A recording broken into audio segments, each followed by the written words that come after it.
Yeah.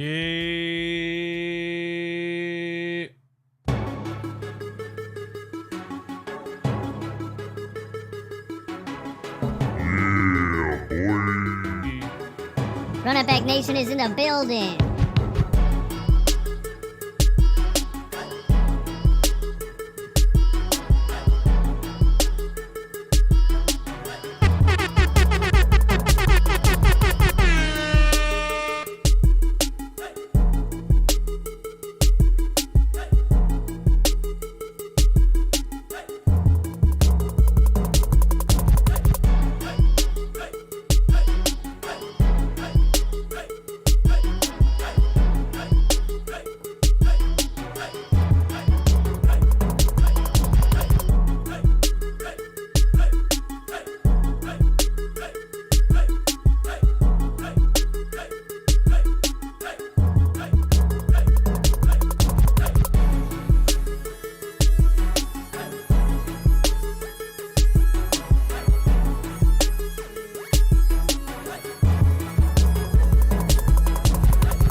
Yeah.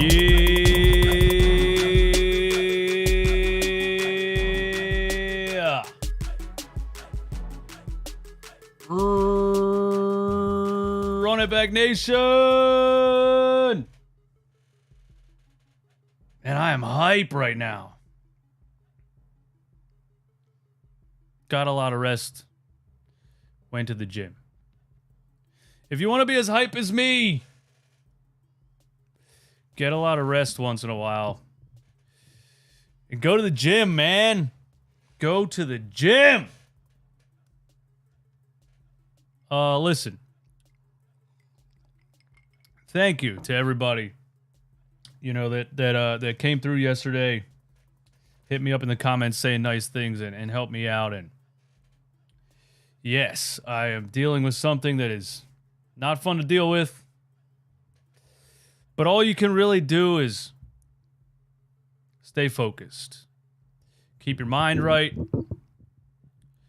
And, you know, right now, for those that know what's going on, right now it's just a waiting game. It sucks, but it is what it is. So we got to do what we got to do to keep the clock ticking. And, you know, sports talk is what I do, man. Sports talk is what I do.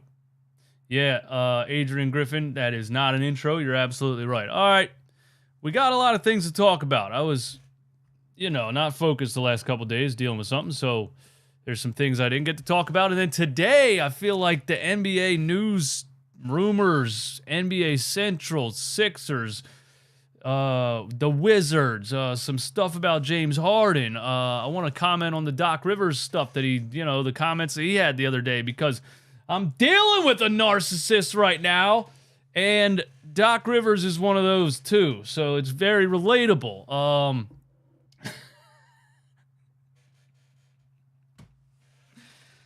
And, you know, there's some other things we're going to get into. Shout out to everyone in here.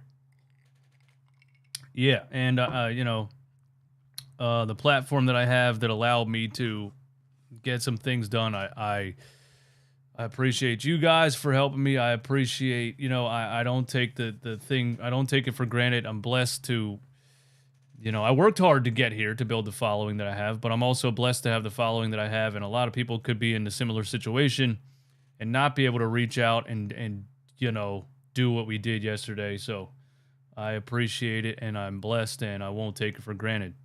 And, you know, be a father, man. Boys need fathers. Let's talk sports. We're not going there. We're doing this to keep the clock ticking and keep the mind focused and keep moving forward. We're not going there. But yeah, thank you, Orlando. Thank you to everybody. All right, let's get down to it. 5 takes in the chat, man. 5 takes in the chat. Let's do it. Let's do it the way we always do it, man. 5 takes in the chat. Let's go. Let's go. Let's go. Let's go. It's unlikely, random gamer. It's unlikely, but if you can find a way to bring in Beal without giving up Maxie, then you got to do it. Well, random gamer, my dude, subscriber, and playback TV subscriber, watch along.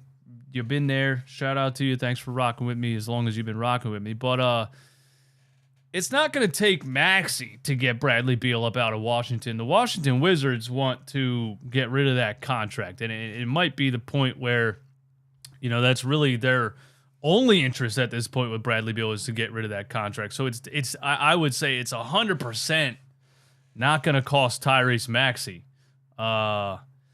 It might be a lot less than people think it is. And check this out right here. Brian Windhorst on ESPN. If Bradley Beal gets traded between now and next Thursday, I think people are going to be very surprised at the price and potentially how low it's going to be because his contract is not attractive. His contract just went into effect this past season. It is the worst contract in the NBA. And when he's 33 years old, whatever team has the contract is going to owe him $57 million in 1 year. In 1 year, man. Shout out to these guys for getting their money, man. I will probably never know what it's like to get $57 million in 1 year. If one day I get $570,000 in 1 year, that would be insane, and I would feel like a rich person. So I can't even fathom the amount of money that is $57 million in 1 year. But yeah, I don't think Bradley Beal is going to cost that much at all, really. I'm not saying the Sixers should go get Bradley Beal and he's going to deliver you a championship. I'm just saying if you're in win now mode, it's tough. It's a tough situation. It's a tough situation. A lot of things depend on it. It depends on a lot of things, I'm trying to say, including Harden walking or staying and all kinds of things like that. But, let's do some more takes in the chat. I'm sorry. I'm rambling, man. I got a lot of energy right now. I feel great. Let's see what else we got here. Yo, DJ, hope all is well. Thank you for that. Maidenless. We don't need Beal, don't get me wrong, but he can't stay healthy, and Joel can't stay healthy. We cannot have a playoff series where both are out due to injury. Got to pass on him.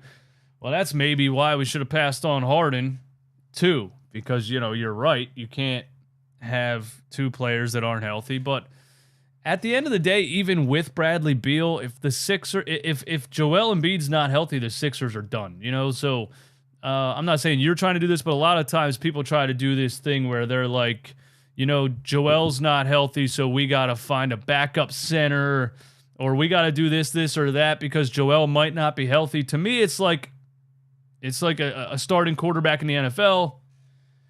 If Joel Embiid is not healthy, you are not winning. You're not winning, bro. You know what I mean? It's like when Mark Sanchez, a backup quarterback in the NFL, I always use this example. He'll be good for 2 or 3 games. But at the end of the day, the truth comes to light, and you need your starter, So you're not winning without Joel Embiid anyway. So I don't think you can really enter a season or build a roster with the mindset, that we can't have this player because we have another player that might be injured. If Joel Embiid's injured his whole career and the Sixers never win, that just is what it is. But you got to go into the season, I think, blindly just hoping that he's healthy. There's nothing else you can do. You have to just hope that he's healthy. That's just all you can really do. And I think you have to prepare for him being healthy. That's just really the only way to do it. Hey, my man. Shout out to you. Thanks for being a member of the channel. Thanks for always supporting the channel. I seen an interview with Howard Eskin. He called Daryl Morey a fraud and said that he's stealing money. I agree 100%. Why did Howard Eskin call Daryl Morey a fraud? That wasn't very nice. He's very, condescending with the questions that he asks, and you can tell when he asks Daryl Morey a question, Daryl just is already kind of smiling and is like, dude, here we go with Howard Eskin again. But, you know, I don't know why he called him a fraud. I mean, we'll see. You know, I think Daryl Morey has done some things that people thought were not possible. Came in here, flipped the Al Horford situation for Danny Green. You know, he had to get out of the Ben Simmons situation. He turned that into James Harden. Yeah, did he give up too much? I think he gave up way too much. If Harden walks, then it's definitely a L in that department, I think, even though Ben wasn't playing, but you didn't have to give up players plus first-round picks or second-round picks, whatever it was. No, he gave up 2 future firsts for Harden. Yeah, I think he gave up way too much for Harden, but I still think the verdict's out on Daryl Morey. I don't think we really know yet, you know. We'll know in the next year or two what the verdict really is on Daryl Morey. What else we got? Rob R., what up, man? At this stage, what can Beal do that Maxie can't, apart from being a slightly better playmaker? Nothing. I don't think Bradley Beal can do anything that Maxie can't. I personally don't think you would be bringing in Bradley Beal to replace a Tyrese Maxie, right? I don't think the Sixers are going to do it anyway, and we're going to talk about that. But I'm just saying, you know, if you were... I think the Sixers are trying to clear up cap space. So the Bradley Beal thing that's not clearing up cap space. Obviously, you'd be getting off of the Tobias Harris contract, but you'd be adding a contract that has like 4 more years on it and an absurd amount of money. So it's probably not going to happen anyway. But I'm just saying, if you were like, you know, forget the cap space, we're trying to win now. We get rid of Tobias.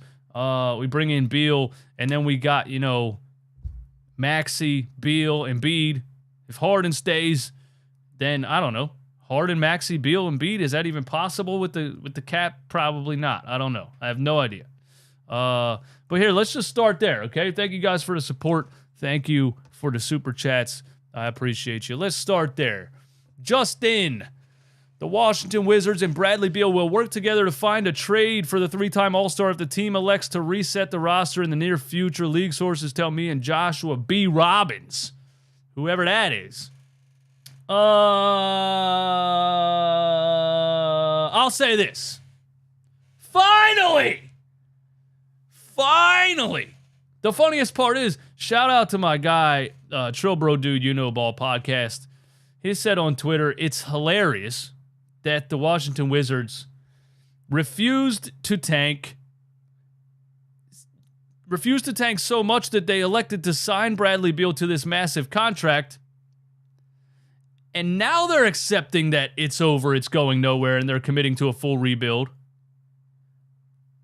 After the Wembanyama draft, Wembanyama, Scoot Henderson, Bradley Miller, there's some ballers out here. The Wizards are going to be rebuilding in possibly one of the worst draft classes in a long time. So they screwed themselves hard. You know what I mean? But it's wild because it's one of those things. I mean, I'm expecting to hear the same thing about Damian Lillard pretty soon. It's one of those things that it felt like it was never going to happen. It felt like this guy keeps re-signing for max money. This team sucks every year. Sucks, bro. They brought in Russell Westbrook and Kyle Kuzma and whoever the hell else they brought in. They suck every year. And it was like, when are they gonna finally trade Bradley Beal? And they waited so long and they signed him to such a stupid, extreme contract that now they're not even gonna get to trade him for anything of value. Bro, how in the world are Washington Wizards fans still going to the damn arena? How? It's crazy. The Sixers, maybe the process failed. We tanked for 3 years, but we knew there was like a plan, I guess, at the end, and we got Joel Embiid out of it, and we had hope for these things, and maybe that failed altogether.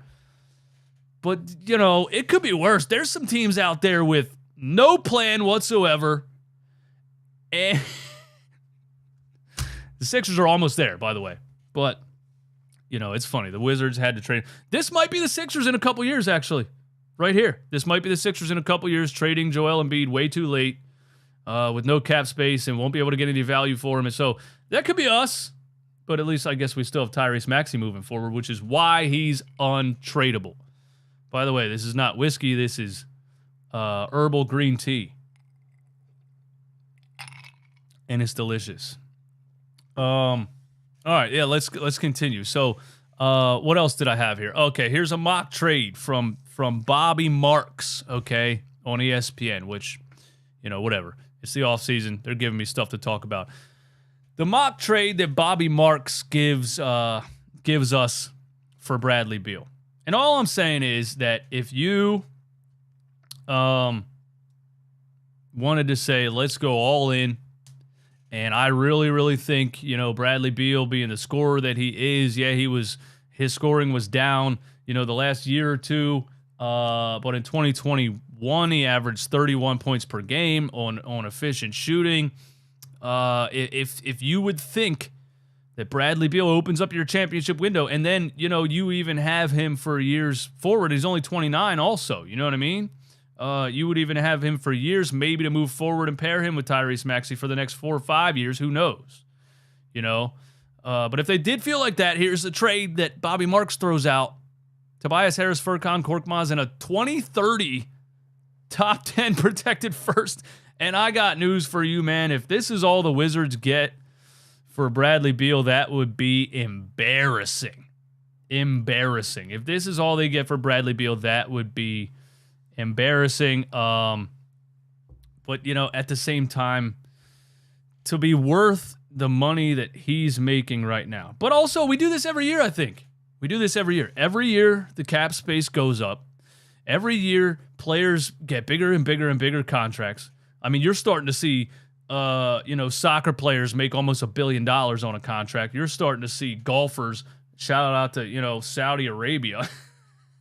You're starting to see astronomical contracts. So by the time Bradley Beal's making that $50 million in 4 years, maybe it's not even that crazy. It's crazy to people like us who have to go to work and and $50 million it sounds just unrealistic, but maybe $50 million in 4 years isn't actually that crazy when it comes down to it. We do this every year. I remember a couple years when TJ McConnell signed like a $90 million contract in Indiana, and we were like, what? I remember when Matthew Dellavedova signed a $100 million contract, bro. We thought that was insane. So I'm just saying that. But there's a mock trade by Bobby Marks. If I'm the Sixers, I am not doing it.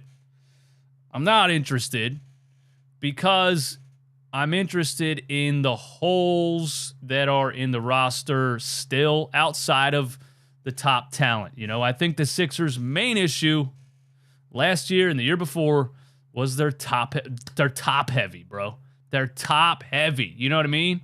We got Pamela Anderson in the 90s. That's what the Sixers are. They're top heavy. We're Dolly Parton of the NBA. You got to even it out. We need proportion here. You know what I mean? When you look at the scale, at the roster, and you look at the contracts, it was Tobias Harris at this much money, Joel Embiid, James Harden, and then the next player was like Furkan Korkmaz at $5 million a year, whatever it was. PJ Tucker at $11 million, whatever. Just saying, we've been top heavy. I'm not interested in this because I'm interested in the Sixers filling out their roster, building a deep, strong roster, and to do that, you need to give about 3 or 4 players contracts equal to the contract of Bradley Beal. It's almost getting to the point where I don't think you can build a deep, strong team when you're paying one guy the way you're paying Bradley Beal. I'm more interested in a Denver Nuggets approach. Obviously, they just won a championship. Build a team the right way. Now, they built the team through the draft and trades, and even the Aaron Gordon thing was genius, and taking a chance on Michael Porter Jr. in the draft, and drafting Jamal Murray in 2016. He's so much better than Ben Simmons. It's unbelievable. So we missed on the draft all the time, and they hit on the draft a lot and some good trades. But I think you can fill out a roster and build a deep, strong team, moving forward. And I don't think trading for Bradley Beal's contract is the right way to go. So I personally am out on it. Okay, that's where I'm at. Now, Bradley Beal, I do want to say this. Is Bradley Beal as bad as his numbers looked last year? I don't think he is, right? He averaged he was 23.2 points per game last year, and you're saying, wow, he's on such a massive contract. how, that's a terrible number. And it is. And the year before, he only played 40 games and he was on, 23 points per game. But the couple years before that, man, 31.3 points per game on 60 games played, 30.5 points per game on 57 games played.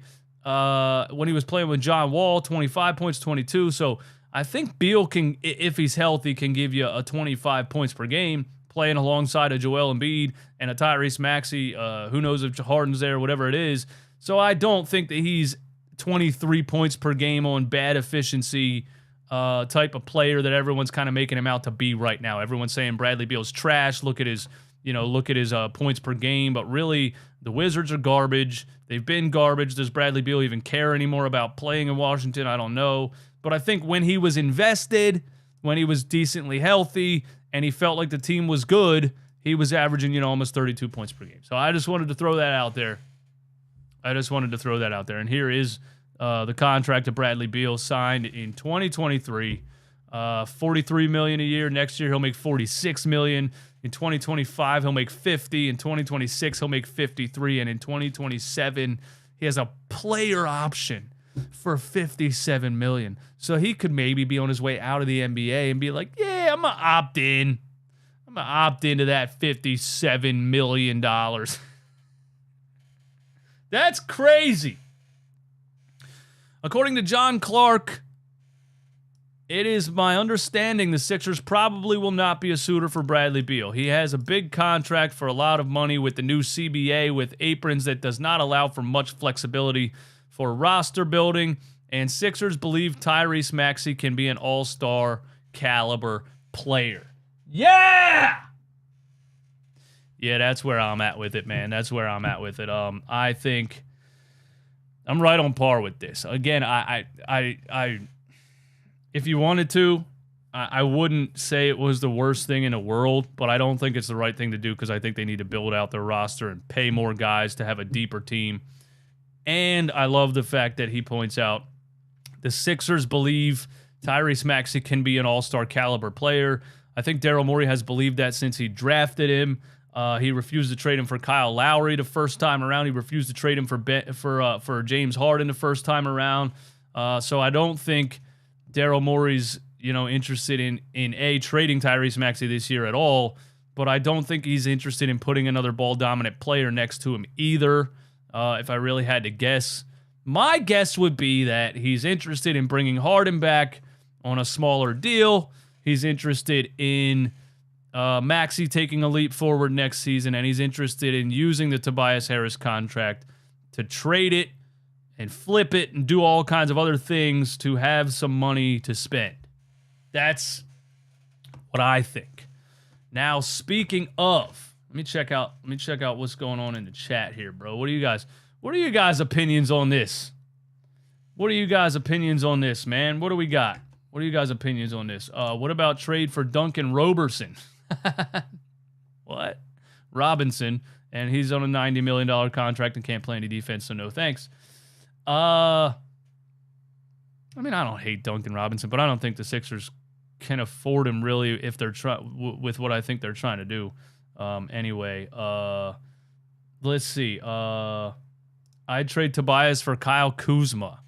I think Kyle Kuzma's maybe slightly better than Tobias Harris, but I don't think that does much for you. Plus, I'm already tired of watching James Harden walk into the arena dressed like he's at a runway show in London, so I don't want to add Kyle Kuzma to that.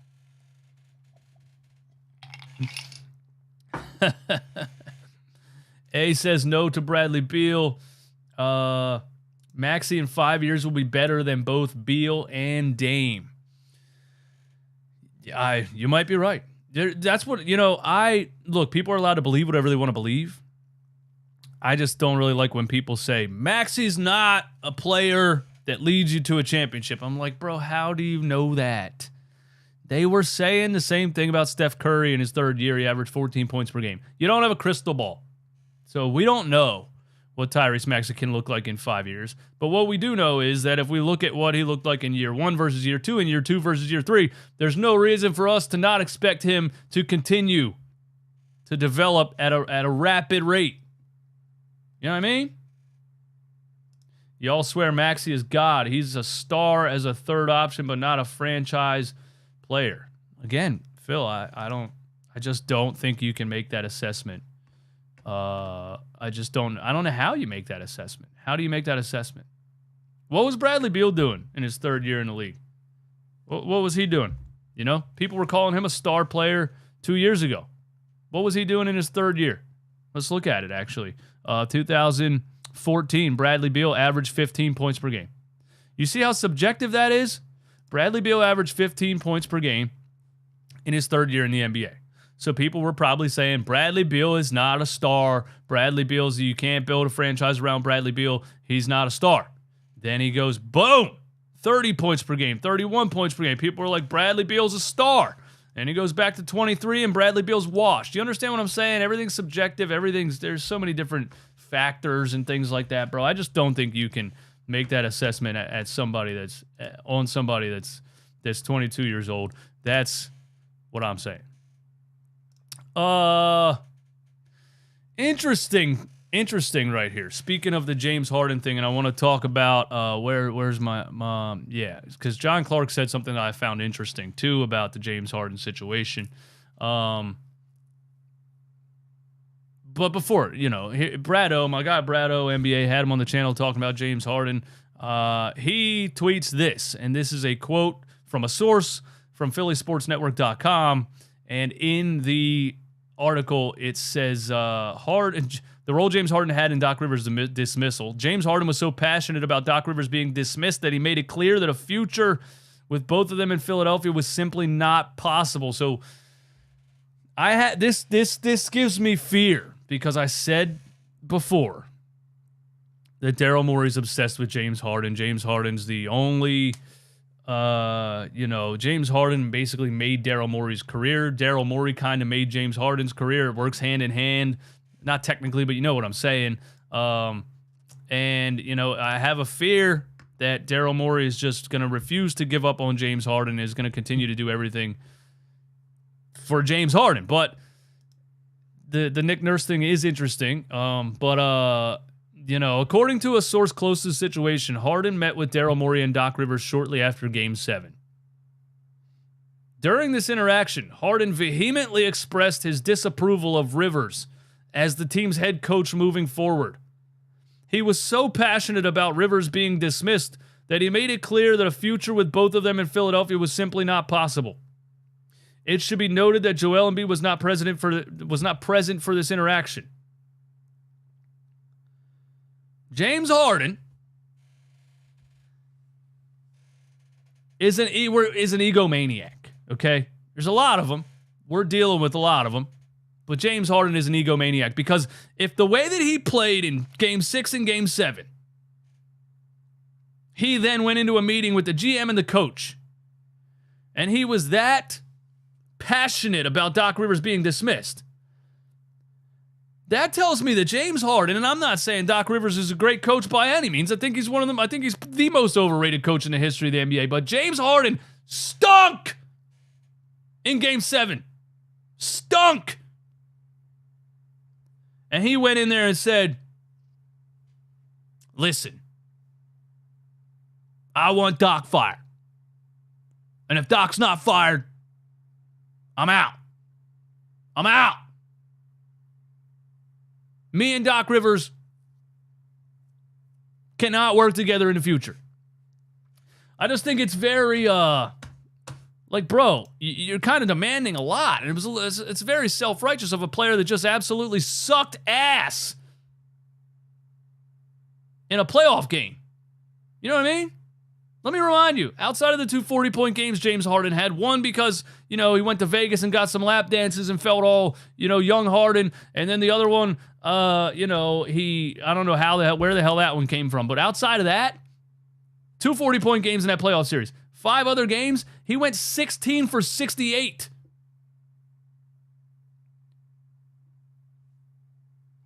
$13 points per game, 17 turnovers, and was a minus 63. And he went in there and demanded the coach be fired.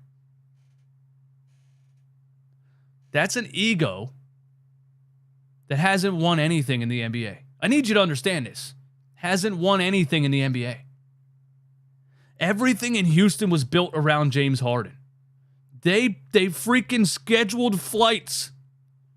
The times and days that he wanted them to be scheduled based around his favorite nightclubs in certain cities. That's a real thing. The universe was centered around James Harden for 10 years, and he loved every second of it.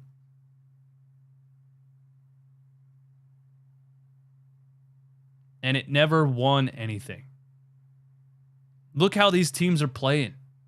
Denver, Miami, Boston, whoever else. A lot of teams ended up not being as good as we thought they were in the playoffs. But look at the at least the best team, the championship team. Look at how they're playing. Do they center the universe around one guy? No. It works perfectly because Nikola Jokic is a very good passing center, maybe the best passing center ever. But that system in Houston did not work, and it was never going to work. And it's not going to work here.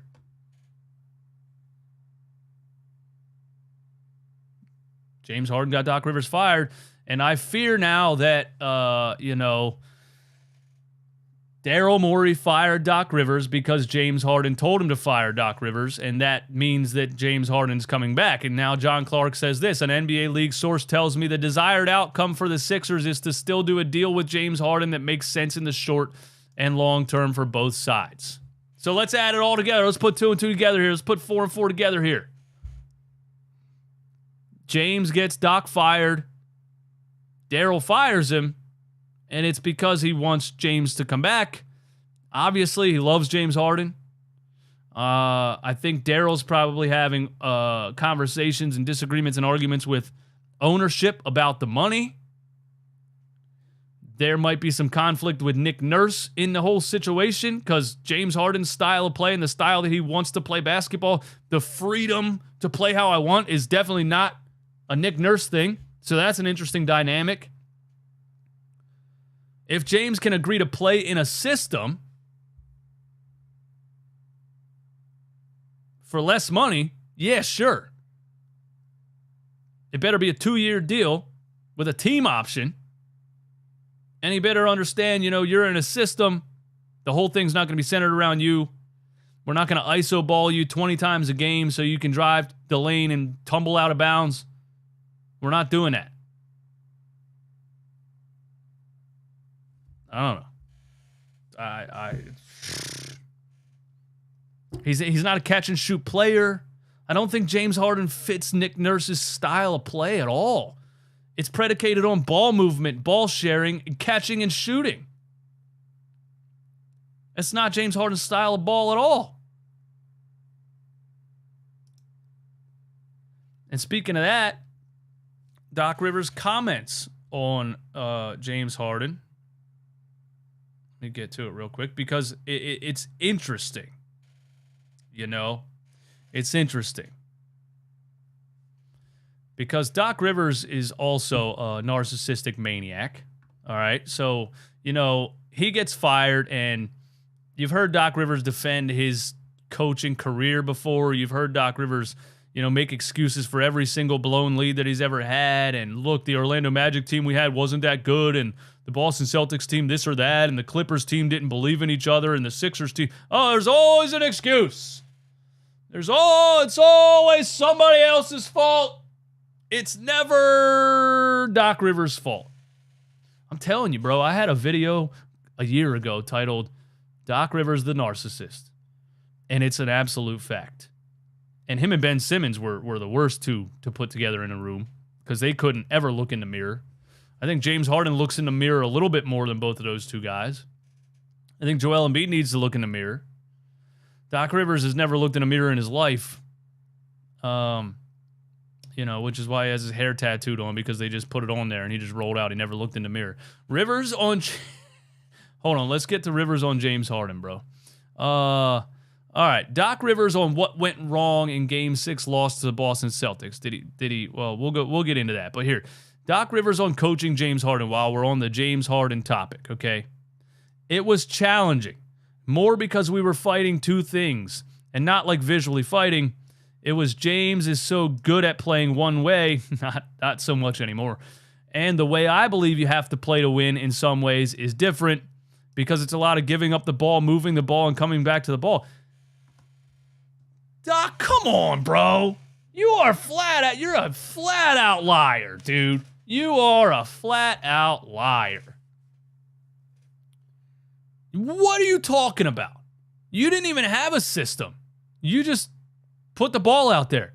You ISO Joel the whole game. You ISO Harden the whole game. That was your system. And if your system wasn't that, then why don't you just tell James Harden, hey, play within my system or this ain't going to work out or whatever. I don't know. Doc says, I would have loved to have him younger when that was easier for him because giving up the ball and getting back to the ball is hard. This guy's insane, bro. It's physical. It's exhausting. So he's admitting that James Harden wasn't in the shape it takes to play basketball at a high level, which I agree. So it would have been interesting, and people are going to say, oh, he had a 45-point game. Yeah, I'm talking about the endurance. Like, being in shape is different than just dropping 45 in one game. We need you to show up for all 7. It would have been interesting if I would have had him younger where he could have done that more. I don't even know what the hell that means. Coming off of dribble handoffs, going downhill, he didn't finish as well as he finished because he's older and that happens. This is so weird for a coach to say. So, yeah, at times to get him to move it and get him to play the way I needed him to play. I thought the first half of the year we were the best team in the game. I thought James was playing perfect basketball. He was the point guard of the team. He was still scoring, but he was doing more playmaking and scoring. Then in the second half, he started scoring more, trying to score more, and I thought we got stagnant at times. I thought we changed. Again, Doc Rivers talking about a team that he coached in a perspective not of a head coach. Like, he's talking about the team like he wasn't there. He's literally assessing the 76ers like he was a guy sitting in the stands. I thought this happened, and then I thought this happened, and then this. Where did you try to change any of this? Where was your coaching at? You know what I mean? The guy's a maniac. The guy's an absolute maniac. But yeah, I think there's some truth to, James Harden wants to play his own style of ball. I think there's probably some truth to him and Doc Rivers had some disagreements, which is why James wanted him fired. But, if he's saying that, like, look, James wants to play the game one way, and the way I believe you have to win is giving up the ball, moving the ball, and coming back to the ball, that's how Nick Nurse coaches the game. So if James couldn't do that under Doc Rivers, he can't do it under Nick Nurse, right? How's this going to work? If James comes back and wants to play James Harden basketball, how's it going to work under Nick Nurse? I need to know. I don't think it is. And I don't think Nick Nurse is a coach that bends to a player's requests like that. I think he's won championships in multiple leagues, and because he's been hard-nosed and said this is how we're playing the game, and you need to fit in the system, or it ain't gonna work out. So there's my thoughts on the Doc's comments on James Harden. Possibly coming back and all that kind of things. Here's what Doc Rivers said about what went wrong in the Game 6 loss.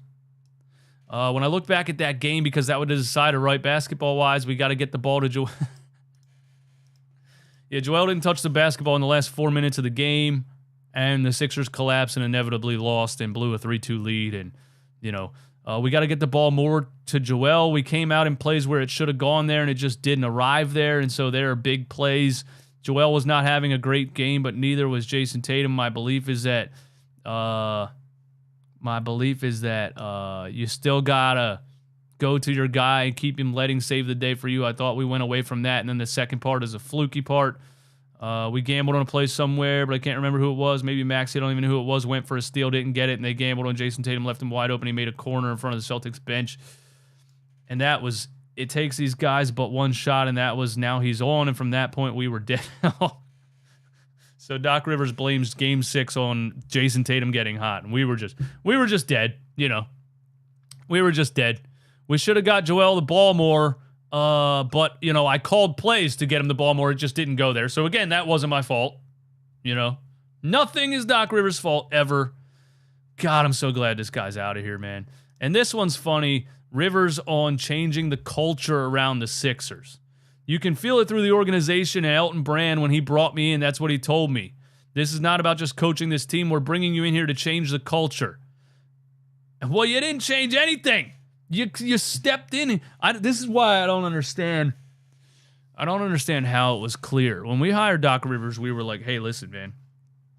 We have a point guard who won't shoot a basketball. If we get him to shoot a basketball, he can be the next LeBron James. He won't shoot it. How did they not even say that in a meeting? Doc Rivers came in here day one like he was totally caught off guard. Like he didn't meet with anyone before he was hired. And he said, no, I don't want him to shoot. I don't care if he shoots the ball. And then he argued with, the media and the fans for a whole year about Ben Simmons not shooting the ball. Unbelievable. But yeah, apparently Elton Brand wanted him to change the culture. Well, he didn't change anything about the culture. Trainers, equipment managers, everybody. If you're not on board, you're not trying to win, and that's what you're not brilliant. For me, it's time to go. And I meant that with everybody in the organization overall, I thought we were starting to get it done. We were starting to get it done. You lost 3 years in a row in the same way Brett Brown lost. You didn't do anything in 3 years. You can see the change in the culture, and so I think the growth of that is there. What? Bro, this was the most laziest, lackluster, uninterested, unathletic, out of shape team we've seen in a long time. What did you change about the culture, Doc Rivers? You made it worse. That's what you did. You didn't even make dudes go to practice. You were worse than Brett Brown, straight up. I'm going to say that. You're a better basketball X's and O's guy than Brett Brown, maybe. But you were a worse coach than Brett Brown. I'm dead serious saying that. I'm dead serious. You got to worry about the basketball part. I had a big part in that, and now the grow from there, it still has to get... He thinks he grew the culture. Doc Rivers thinks he grew the culture in Philadelphia. That's insanity. That is insanity, man. Doc Rivers thinks he grew the culture in Philadelphia. That is just... Wow. And now, Doc Rivers also comments on what Joel Embiid has to do. Number one, he has to be healthy. Yeah, we know that. Well, you let him sit around all summer, and then you guys blamed it on plantar fasciitis. And if it was that, you would have told us that in the beginning, but you didn't tell us that in the beginning. You waited until Joel looked like shit the first couple of games, and you were like, oh, yeah, by the way, he didn't do anything all offseason because he was playing. So you're lying, and you're a liar. And you were lying, and you're still lying, and you're a liar. Okay? Number two for Joe is he's got to make all his players better in the playoffs. And Joe, his numbers are unfair because he's really, if you look at his numbers in the last 3 years in the playoffs compared to his regular season numbers, they're not very good. But a lot of that is due the first year I had him, he hurt his knee. The next year he hits his face and tears a ligament in his hand. Then this year, yeah, he's injured all the time. We agree with that. Also, his numbers are not good in the playoffs because the system has never been good. And it's always teams throwing the kitchen sink at Joel Embiid and nothing ever really happening around him. Look at all the cutting and moving and ball sharing on some of these winning NBA teams. And, the Sixers under Doc Rivers had some of the least off-ball movement in the last 25 years. And, Brett Brown's teams had double the off-ball movement. So, a lot of it is that, too. So, a lot of it is you coaching, Doc Rivers. So, thankfully, you're gone. But and a lot of it is that Joel Embiid just clams up in the playoffs, man. He doesn't go as hard as he does in the regular season. He loses confidence, and he straight up this year played like a bitch in the last couple games, man. I'm just going to keep it a buck. He played like a bitch. You know what I mean? Played like a bitch in Game 6. He played like a bitch in Game 7. There was times where he had Marcus Smart on him. There was times where he had Malcolm Brogdon on him. Wouldn't take him to the rim. He played like a bitch. So let's get Nick Nurse in here and look Joel Embiid dead in the face and say, stop playing like a bitch. All right? Stop playing like a bitch. Go dominate. If you start getting called for offensive fouls, then okay, take it easy. But until then, you're not trying to dominate, bro. You're giving the ball up when Malcolm Brogdon's guarding you. Give me a break. Anyway, that's, Doc also says, then the second thing is Joe has the ability, I stayed on him daily. He has the ability to make his teammates better, and when he does it, if you look at our games this year, when he did that and dominated, it's hard to go away from Joel Embiid. It really is. I got to be honest with you guys. I'm not really interested in reading anything else that Doc Rivers said. Dude, you know, this shit sucks, man. That sucks. And speaking of, you know, Doc Rivers' comments on James Harden and how, like, I was trying to tell James to play one way and James wanted to play the other way, and that's why this went down. My guy Q Sims DM'd me a couple screenshots, and it's Doc Rivers saying two different things. Check this out. James Harden in Philadelphia will not be chasing scoring titles and dominating the game in quite the same way. He's been asked to be more of a facilitator, but not too much of one. Doc Rivers told ESPN NBA Today. This was before, you know, or right when James Harden got here. Doc Rivers said, I think we've talked so much about him being a facilitator. I need him to be James Harden too. If I had to combine, I would say scoring Magic Johnson. I don't know, but that's what I want him to be. I want him to be a James Harden, but in that, I want him to also be the facilitator of this basketball team. So in a lot of ways, his role is growing bigger for our team, and I just want him to keep thinking. This is like, you know what I mean? Like, this makes me think of those first 4 games before Doc Rivers' system was implemented, when James Harden showed up and they were just balling out and there was no system. He looked incredible. And then Doc Rivers, I want you to play this way, and then I want you to play this way, and then I want you to be James Harden, but I want you to be a facilitator, but I want you to be a facilitator, but I want you to score, but I want you to be this, but I want you to be that. Same thing he did to Tyrese Maxie, you know? I know you can score, but every shot that you take is a shot that Tobias Harris could have. Some dumb shit like that. So he says he wants James to be more facilitator, right? Then this comes out, Doc Rivers wants Harden to shoot more and fit in less. Harden's 32.9 assist game against the Bucks came on the heels of pregame conversation with Rivers, during which the coach encouraged James Harden to shoot more. Which is it, Doc? You're a liar, bro. You are a liar. That's what you are.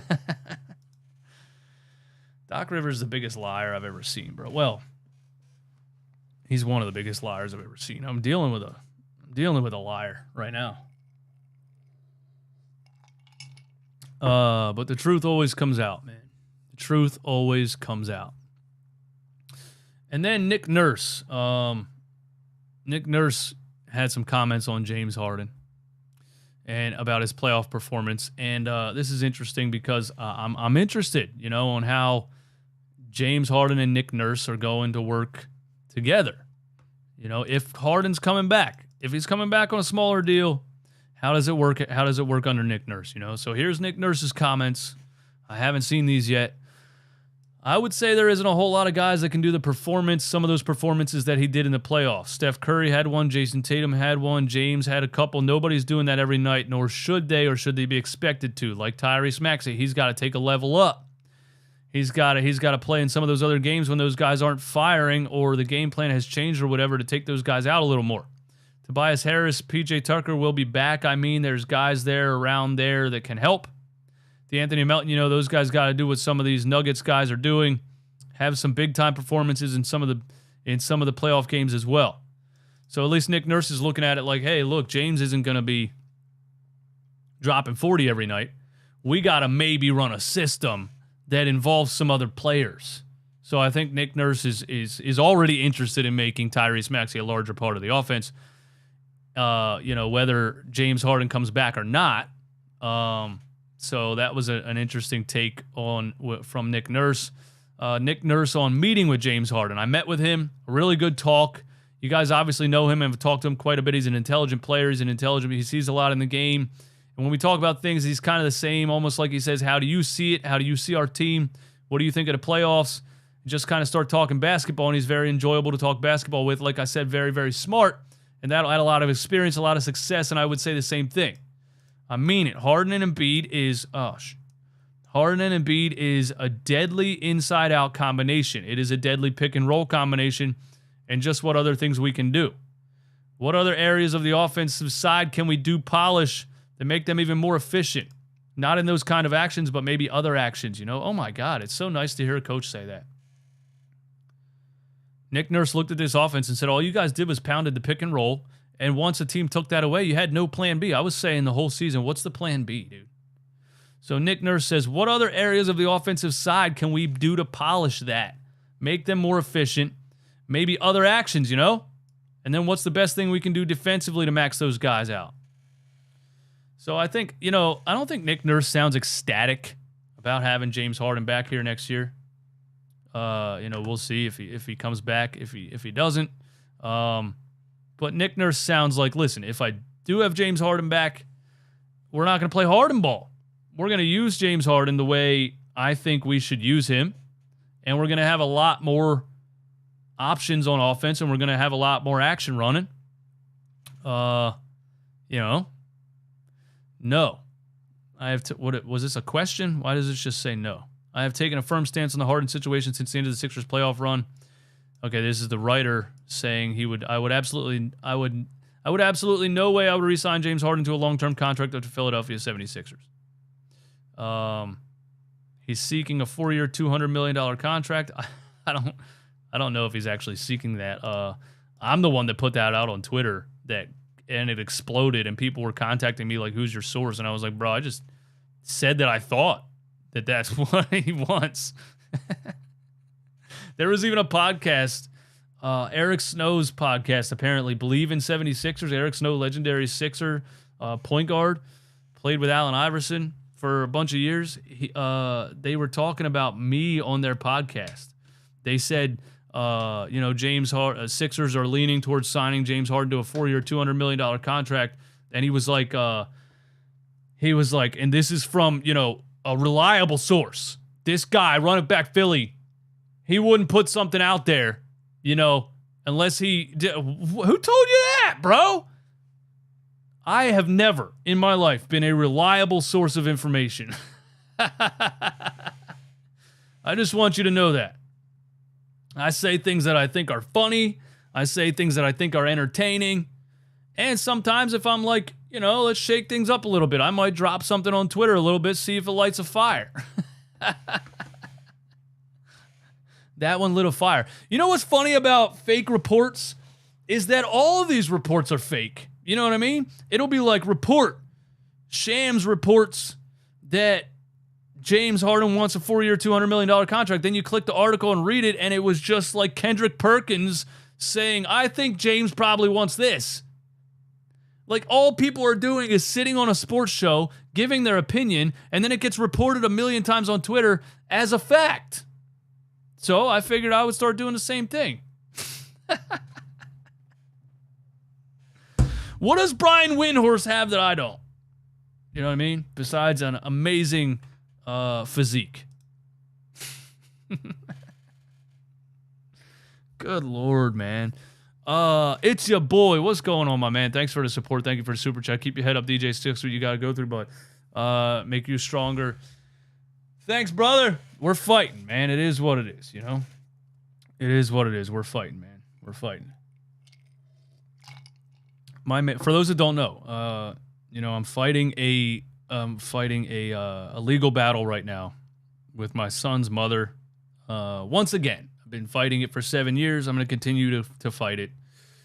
She's not getting away with what she's doing right now, which is keeping him away from me for no reason whatsoever against a court order. She's going to get in trouble. It's just now going to take some time because we have to file with the courts and things like that. So my main goal in a situation like this is to stay away from drinking alcohol. All right. So that's what I'm doing. So, yeah. Anyway, what else, man? What else?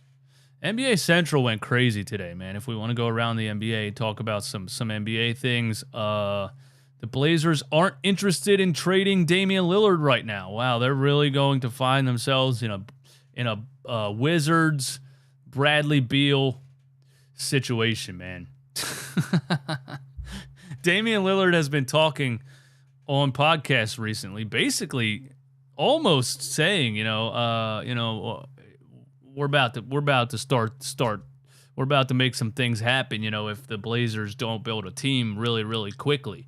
The Blazers are still sitting back saying, nah, we're not trading him.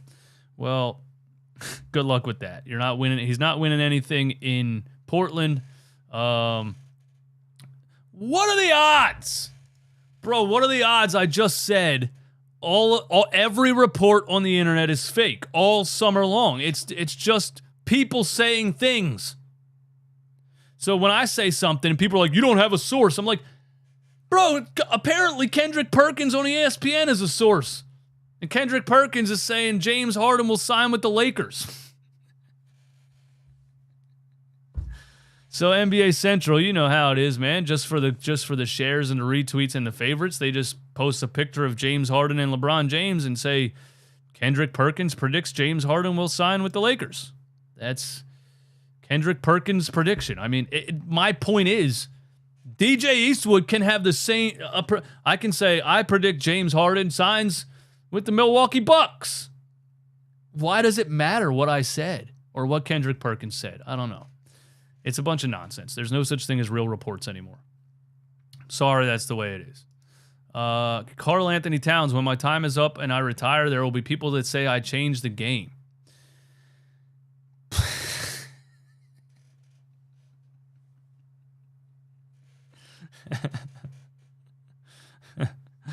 Yeah, he was on the Patrick Beverley pod and saying that he's the best shooting big man of all time.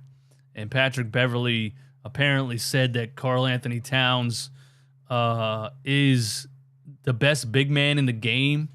And he played with him, and he played against Joel Embiid, and he played against Jokic, so he knows. So you know, Patrick Beverley knows. But look, man, unfortunately we're in a clickbait era. It just is what it is. Everybody's making a podcast now, and their goal in making a podcast is to say something crazy that gets a lot of clicks, that gets a lot of shares, that in turn brings people back to the podcast where the advertisements are, where they make money off of it. I mean, you guys know this. You know what I mean? There's social media. Like kids are learning social media tactics in college now. Like you can go to school to be a social media marketing professional. You know, this is just social media marketing at this point. Get a podcast, say something outlandish, so that people are like, "Who the fuck said that?" And then they go to your podcast and they're like, "Oh, this guy." You know, it's not. You know, there's entire departments. Like that's a pod. Pat Bev Pod is a pod on Barstool, man. With my dude Roan from Philly. Shout out to him, legendary battle rapper. You know the drill. But yeah, there's people in office buildings working for Barstool, you know, coming up with ways to get people to listen to the Patrick Beverley podcast.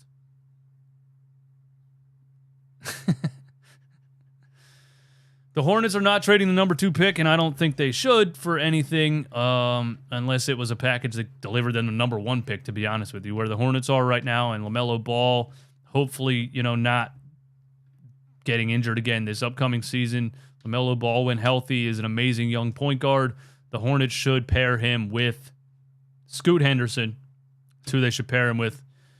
Rumors are Brandon Miller might go number 2. I think it's crazy. I personally think it's crazy. I think Scoot Henderson's the guy at number 2 after Wembanyama. I might even go as far as saying Scoot Henderson should be number 1. Because I would be scared of Wembanyama's build. I said it about Chet Holmgren, and I was right already. I said it about Kristaps Porzingis, you know, years ago, and I was right. These guys that are 7'5", they can't stay healthy. Wembanyama's out there playing like a guard at 7'4". It's crazy. It's unseen, but I would fear that he's going to have health issues, unfortunately. I would fear that. I'm just saying, I'm not trying to wish injury upon anybody. I'm saying if I was in charge of an NBA franchise and I had the number 1 pick, I would fear Wembanyama's future health. And I might consider drafting Scoot Henderson, who's more of a prototypical, you know, 6'7", absolute tank of an NBA wing. Unfortunately, when the Sixers were tanking all of those years, there was never one of those guys. There was Jaylen Brown, but he wasn't really talked about like that as being that high in the draft. There just wasn't any of those guys at the top of the draft when we were up there. You know, it was always a center for some reason. Jahlil Okafor, Joel Embiid, Ben Simmons who won't shoot the ball. So it's unfortunate because if the Sixers, could have gotten like an Anthony Edwards or a Scoot Henderson or a Jaylen Brown in all of those tanking years, it would have been nice. But they couldn't do it, man. They couldn't do it, and the process is what it is. The Boston Celtics are not interested in Bradley Beal. Their main priority is to extend Jaylen Brown, man. The Washington Wizards, because the Washington Wizards did not trade Bradley Beal at his highest when he had 30, before he signed this major contract, and he had that season where he scored 30 points per game. They could have just traded him right then and gotten so much value for him, but they signed him to an unbelievable contract, and then he had 2 off years, and now they're trying to trade him. Scoot Henderson is 6'2"? Bro, he looks like a tank. He can't be 6'2". Come on, A. How tall is Scoot Henderson?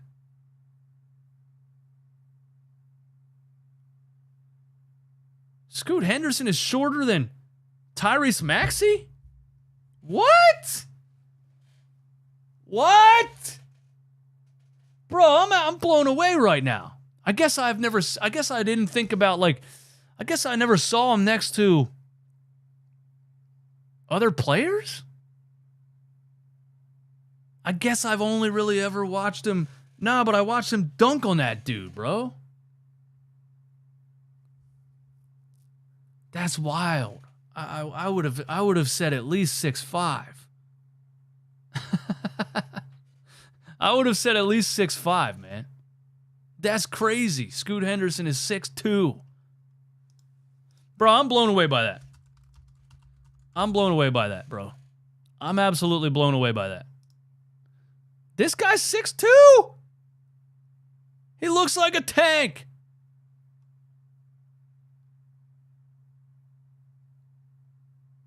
That's wild. I didn't know he was 6'2". That's crazy. He is definitely muscular.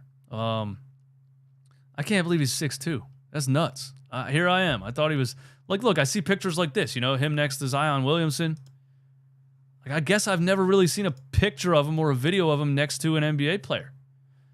He looks... these aren't even... they're not even in the same space right here. It's 2 separate photos, but just, if you're just scrolling around all the time and seeing Scoot Henderson stuff, I just assumed he was 6'5", 6'6", 6'7". 6'2". That's wild, bro. That's wild. Answer My Eyes Johnson. Hey, bro, I missed out on the GoFundMe. This is my contribution kit. I appreciate you, my guy. I appreciate you. We got it done. We got it done, man. We got it done. We got it done. We got it done. And this time we are requesting attorney fees from the other party. So, I racked up thousands and thousands and thousands of dollars in lawyer fees fighting this, and we got it done. Pull up LaMelo's new haircut. Why? Bro, he's 6'2". That's crazy. All right, LaMelo's new haircut. Is it just gonna be there if I type LaMelo Ball? No! What? No!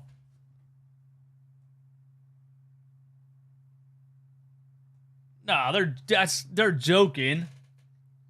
Bro, they're joking. Bro, he's getting his hair cut, and the barber did the half cut. And they were like, let's take a picture real quick and fuck with everybody. There's no way. Bro, you know what? Bro. Listen, I used to work outside of Lancaster, bro. There's a lot of Amish down in there. This is what that is. That Amish cut, bro. This is that back of the horse barn. I don't know what they cut it with, a machete. Nah, there's no way they're serious, bro. That's gotta be. Yeah, he looks like Lloyd from Dumb and Dumber, man. That's crazy, man. All right, I gotta get up out of here, man. But what else? I want to go down NBA Central one more time because there was just some other stuff today. This is fun too, by the way. I want to start doing this at the end of the shows, just going down NBA Central and reading stuff, man. It's fun. The Milwaukee Bucks are potential suitors for Bradley Beal per Shams Charania. Who would they have to trade to take on that massive contract? Holy hell. The San Antonio Spurs are not picking up the phone on potential number 1 draft pick offers. I wouldn't pick up the phone either. The Indiana Pacers are a team to keep an eye on for Kyle Kuzma. Ugh. If he ends up in Indiana, man, bro, how mad would you be if you were Kyle Kuzma? You could tell he's mad that he went to the Washington Wizards. Because he bro, he wasn't even trying half the time. If he ends up in Indiana, he's going to be like, dude, he might retire. If he gets traded to Indiana or I guess he's a free agent. Is he a free agent? 300 people, only 70 likes. It's fraudulent behavior. Yeah, do me a favor, man. Close out the chat and hit the like button, please. I would appreciate that very much. The streams get pushed, through the algorithm when you hit the like button. It just is what it is. Yeah, I guess that's really it, man. I'm going to get up out of here. There will be some clips posted. There will be some videos moving forward. We're back on track. We're back in the zone. I was just a little bit mentally out of it for a couple of days. I needed a break. Needed to focus on things that I needed to focus on. Thank you all for the support again. Thank you all for understanding. You guys are the best, man. It's not just listeners. It's not just YouTube subscribers. I mean, you guys are real people that have been watching me for years. And, if you were in the same situation, I would listen to you also. So thanks for hearing me out on the situation. And we're going to get it done. We're going to get it taken care of. All right. Thank you all for tuning in. This has been an episode of Run It Back Philly. We covered a bunch of things in this episode. I'm going to go through and pick out some fun stuff that I want to make clips and things like that. Yeah, man. Stay positive and stay in the gym. That's what you got to do. You got to work out, man.